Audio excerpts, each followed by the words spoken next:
Gamer friends, I'm Danielle. And I'm Josiah. And we are ready to roll.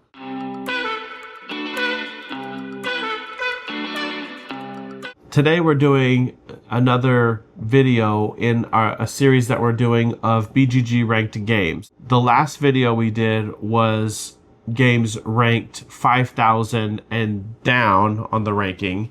Today's video is going to be 1,000 to 4,999. So that is today's video.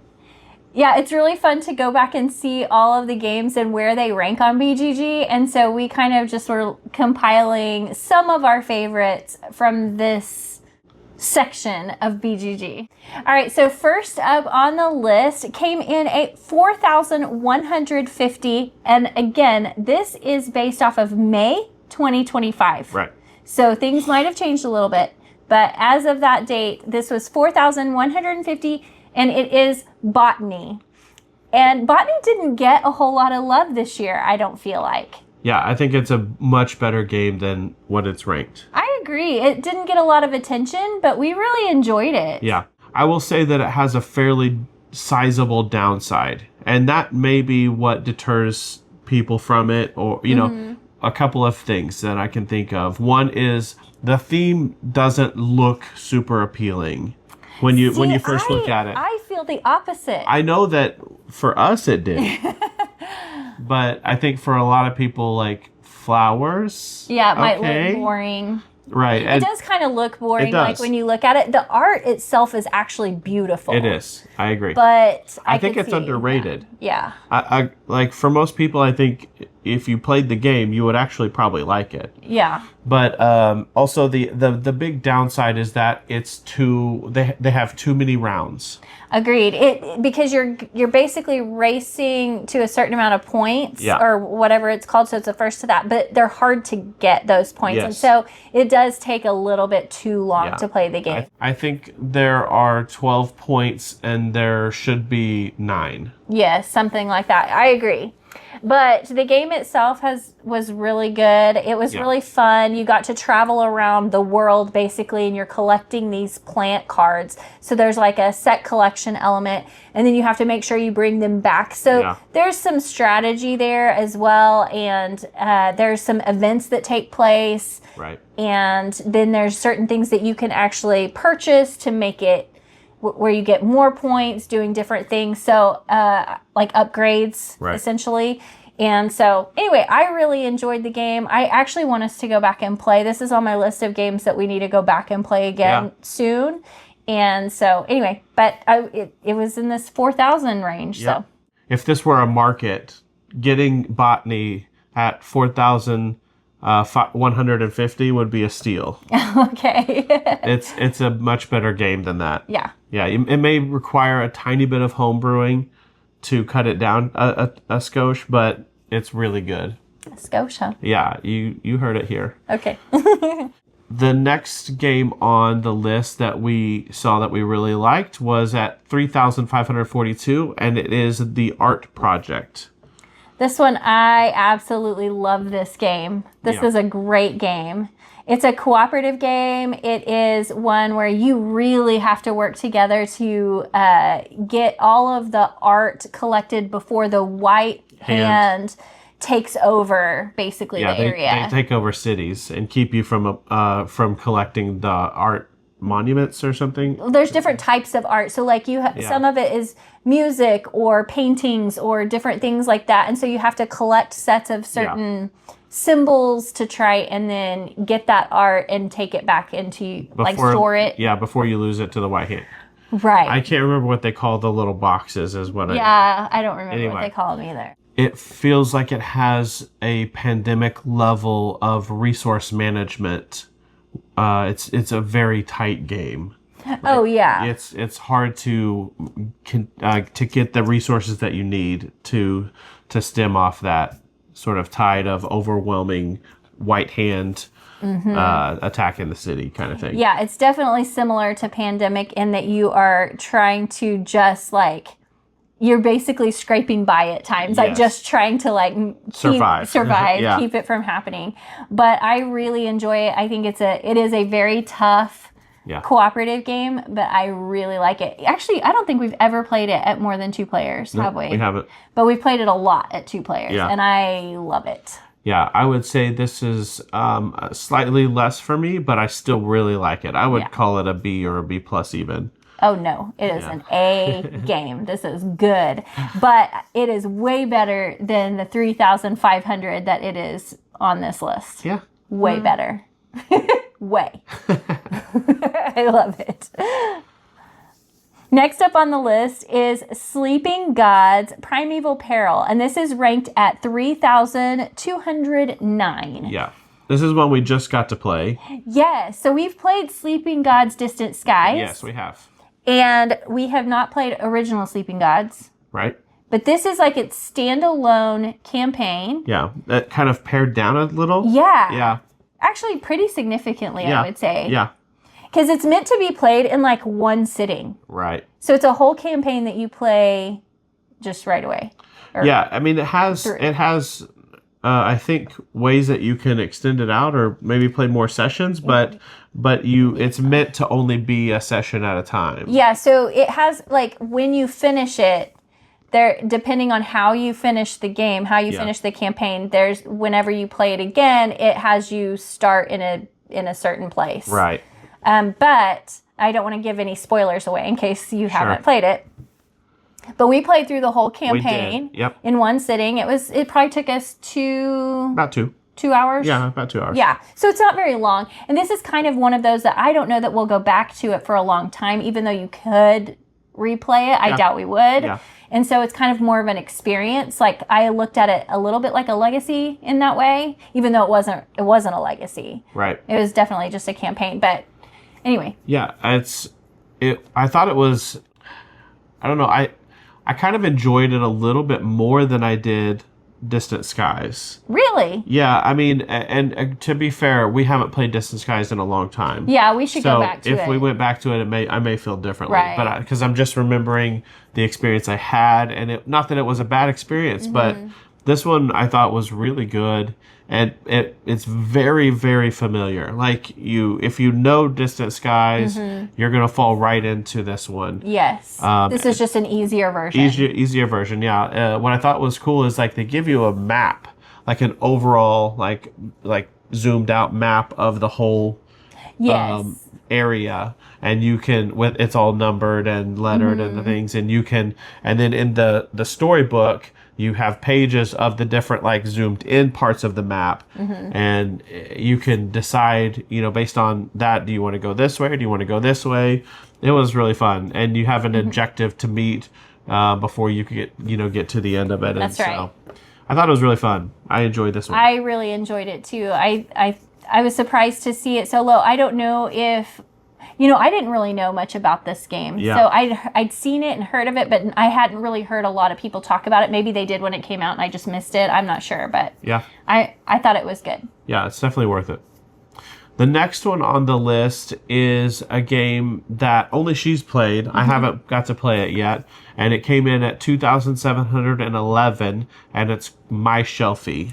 Yeah, I really like My Shelfie. It reminds me a lot of Connect 4, if you played that as a kid, because you're putting these, like, little tiles down in your shelf, and you have certain things that you have to meet. So I can't remember if there's, like, 5 or 6 rows across, but you can draft 1 or 2, like, little tiles, and then they go in, and you have certain placement requirements. So you have an individual objective, and then there's group objectives. And so if on your individual, you have to basically place certain colors in certain positions. And then as the group objectives, there's different ones that you have to meet. So maybe it is in a row, you can't have anything that's the same or whatever. And so on your turn, you can only place in one of the columns. Yeah. And so anyway, I really like it. It's one of the tile placement puzzly games that I really enjoy. And so I have a lot of fun with this one. I play it on BGA a lot, and I'm really bad at it. So this is one of those that I lose all the time, but I do still really enjoy this game. Next up is number 2,118, and it is Nova Roma. I think that this one is in this position because it came out in 2024 and hasn't had a lot of people rank it yet. Yeah, it hasn't had enough time yet. This I think so. This was definitely going higher. I would think so. It's really good. It's a really good game. Yes. I will say one of the downsides of this game is that I feel like it would go really long if you play it at 4 players. Yeah.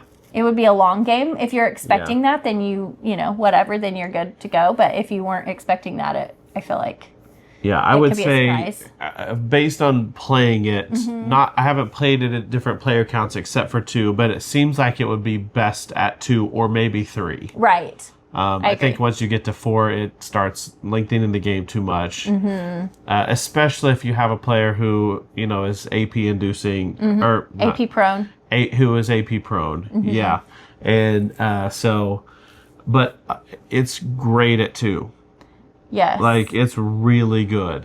Yes, I heard somebody, I can't remember who said it, another content creator that was talking about how they didn't like it at 2 because you actually place out these extra little figures to like block spaces. But you've heard us talk about how we really enjoy kind of a little bit of that take that nature. And so that adds that into the game. So that was just a bonus for us. That wasn't a deterrent. It increased the enjoyment of the game. Yes. Because I'm like trying to block where I think he wants to go next. And I'm like, haha, hopefully you can't get what you need. Yeah. I can see if you don't like take that at all, how that would detract from the game. Yes. But for us, it was great. Right. So it's basically just a bunch of mini games moving towards an objective. It's set in the Roman kind of time period. Yes. So there's like a chariot race and there's ship racing and there's building different places and then there's a deck building element. Like it's got a little bit of everything. Yeah. And so if you like games that have a bunch of mini games, this is a good one. Yeah, you will definitely like it. All right, the next one on the list came in at 1,525, and it is Paint the Roses. Yeah, this is surprising to me. I know. Yeah, we have very much enjoyed this game. Yeah, we played it a lot when we first got it. Yeah, we did. To the point where I think we got like a little too good at it. I know, like a little burnt out at it. Yeah. A little burnt out from it. Right. But it was so good that it still deserves to be talked about. Absolutely. And it's one that we'll definitely go back to at some point and probably play it in another burst. Yes, agreed. So it's a tile placement and what do you call that? Deduction. Yeah. Deduction mechanism where you have to guess where they place their tile and the markers that are around it, what their card is. Right. So it's based on colors of flowers and it's based on shapes and the that you can pick easy, medium, or hard cards. And so you can kind of get a hint there as to what it could possibly be based on the leveling. Yep. And the harder it is, the more spaces you can run away from the queen who's trying to lop your head off. Yep. Off with their heads. And you don't like that. It's just not fun. I kind of want my head. Yeah. So. Yeah, it's such a good game. I love it. It's great. Absolutely. All right, next up is 1,451, and it is Decorum, which is also another cooperative deduction game. Yep. And this one is you are trying to fulfill the room wishes. So there are 4 rooms, and you have to basically either paint the walls or put different furniture or furnishings in the rooms. And you're trying to get everything to match up exactly how you need it on your card. And the other person is as well. And so all you can say is like, if I put a red lamp in a room, he can either say, oh, I love that, or that's the ugliest lamp I've ever seen. I hate that. I hate that. And so that tells me what I can put down and what I can't. And so anyway. Yeah. And I think if I'm not mistaken, there's only one way that the house can go together to fulfill both people's requirements. Yeah, I think you're right. And so it's a really interesting deduction puzzle trying to get both to work before you run out of time. Yes. And so I love this game. Yeah, it's really good. Yeah. I've actually the first time we played it, I was like, it's okay. But the more like we played through scenarios, it was Yeah. like, okay, I'm getting this. This is really good. Yeah. It's has a very similar satisfaction to Paint the Roses. It does. And so, yeah, I love this one. All right, next is 1,327, and it is a banger. It is Kelp. Yeah, Kelp. I honestly cannot believe this is this low in the rankings. Well, it did just come out in 2024. It's true. So it hasn't had a ton of time to kind of settle in exactly where it will stay. But it's a good one. It's so good. You like it way more than I do, though. I think I do, yeah. So all of the mechanisms in the game are like some of my favorites. Mm-hmm. And so whether I'm playing the shark or the octopus, I haven't actually gotten to play the octopus yet. Why have we not done that yet? Because we've got too many games that we play. But we really have to get it on the table because I need to put that on our list. Yeah, because I want to be the octopus. Okay. But I already know based on you playing the octopus, I'm going to absolutely love it. Mm-hmm. Regardless, the shark or the octopus, I love basically everything about this game. Mm-hmm. I love the asymmetry of the two characters. I love the sort of like hide and seek of the octopus. I love the dice rolling, trying to swim around the circle and inside the circle trying to find the octopus. And the octopus has a deck building element, which is my favorite mechanism of all time. It's just so good. Yeah, and as the octopus, it's hard to hide from the shark, and as the shark, it's kind of hard to get to the octopus even once you find the octopus. So they did a good job balancing, I think. Absolutely. And of course, theme and everything they did a great job with. Yeah. All right, number 1,251 is a game called Bad Company. This is a game where you have these kids that are in this gang, and it's actually pretty funny because they have, when you put two boards together, they kind of make some sort of silly name, so they don't take themselves very seriously. Yeah. And through the game, you are taking different actions, and you can take actions on other people's turns, and then you get to take a bigger action on your own turn.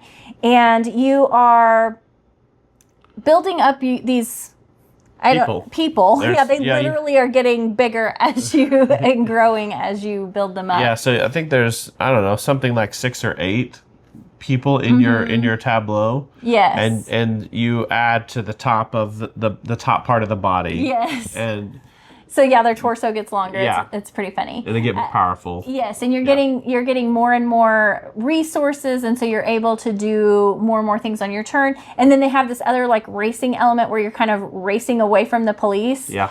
And you don't want the police to catch you, and so it's really fun. It reminds me a lot of Space Base in that you roll dice and you do actions based on those dice, right. And someone else can do an action based on the dice you rolled on their turn or on your turn. And so in that sense, it's similar to Space Base, but they are different enough games. Oh yeah. That people, I think that they're compared to each other too much. In that I think you can have both of them and love both of them. Oh, yeah, I do. Yeah. That's true. I think this is a fantastic game. Yes. And we played it at, was it 4 or 5? I think we played it at 6. Did we play it at 6? We played it at the max player count. Yeah, okay. Whatever that was. Whatever it is. And it was fantastic. Yeah, it was. It didn't diminish the game at all to play at max player count. No, it was fun. And in fact, it might have made it more fun because there's a lot more shenanigans that go on. Yes. When you do that. So anyway, I love this game. Yeah, it's a good one. All right, the next one that we want to talk about came in at 1,249, and it is The Initiative. We've talked a lot about this one. We have. Yep, it's a semi-legacy game. Yes, technically it's not a legacy, but it kind of is. Kind of is, yeah. It's a game within a game. Yes, it's a cooperative game. It's a game about these kids who find a board game and they're playing the board game inside the board game. Right. And there's different puzzles that you have to figure out throughout the campaign. And there's... Similar to like an escape Yeah, like little puzzles here and there. Yeah. Yes, but it's not like you don't have to like what the exit game. Sometimes you have to like cut up stuff and put things together, and you don't really have to do that in this game. I don't remember anything like that. No. This also has like a card play element, and I really enjoyed that because you had to play a card that was higher than the card previous, but you didn't want to go too high because you couldn't go backwards. Right. And so it made it a lot more difficult on how you played certain things. I don't know. I really liked this. And it had some secrets that were really fun and stuff like that. So yeah, it was real. Our experience with it was great. It really was. I'm so glad we did. And then we let our daughter and her fiance play this game, and they absolutely loved it. Both of them did. And so it's fun to like really love something and then get to share it with somebody else, and then they really loved it. And so it was good. Next up is 1,244, and it is River of Gold. I know.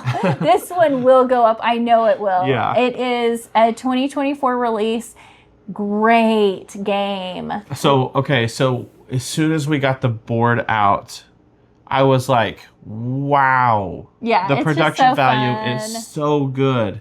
It has a bunch of gold foil on it, and Which you love. it just pops, and it looks amazing. Yes. I was like, okay, you've got my interest now. Now, is it going to be a good game? Right. And it really was. It's so fun. You're sailing down this river. You get to build different things along the river, and then when other people land on that river space, then you get stuff from it, from the ones that you've built.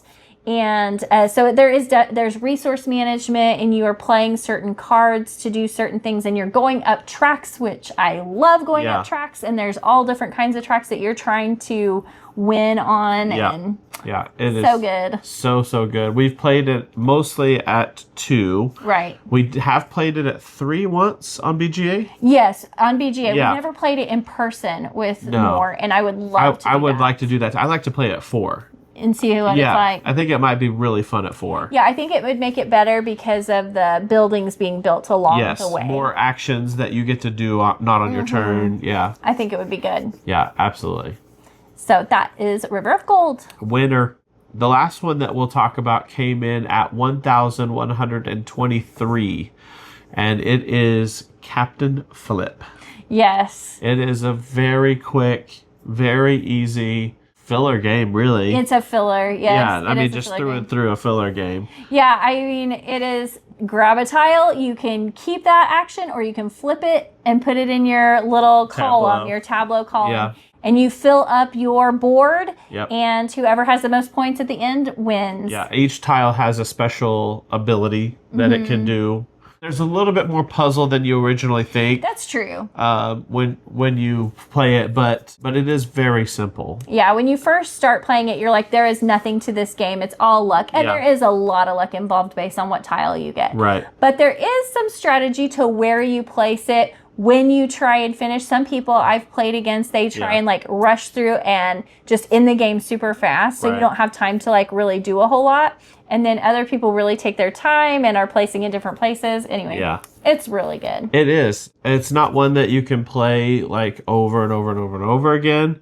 But although it's probably my most played game so far this year. I played it so many times. Yeah, I mean, it might be mine too, but I played in bursts. Yes, same. Yeah, but it is just really fun. This is another one that it fills a very specific niche for me, and that is I've got 5 or 10 minutes and I want to play a game. I can go to Captain Flip and I can knock out 3 or 4 games. Yeah, I mean, Captain they're fast. Flip. They're so fast. And it's very satisfying. It is. So yeah, I love this game. That's why it's one of my most played games, because it's so fast. You can play multiple games really quickly. All right, so that's it. There were so many games we could have chosen for this list. We just picked some that we really wanted to talk about and share with you guys. Yeah, I originally picked 21. And I told him that was too many. So we had to pare it down a little. But if you enjoyed this video, please like and subscribe. And tell us down below in the comments, what are your favorite games on BGG from 1,000 to 4,999? Well, we would love to hear about it. Thanks for watching. We'll see you next time. Bye.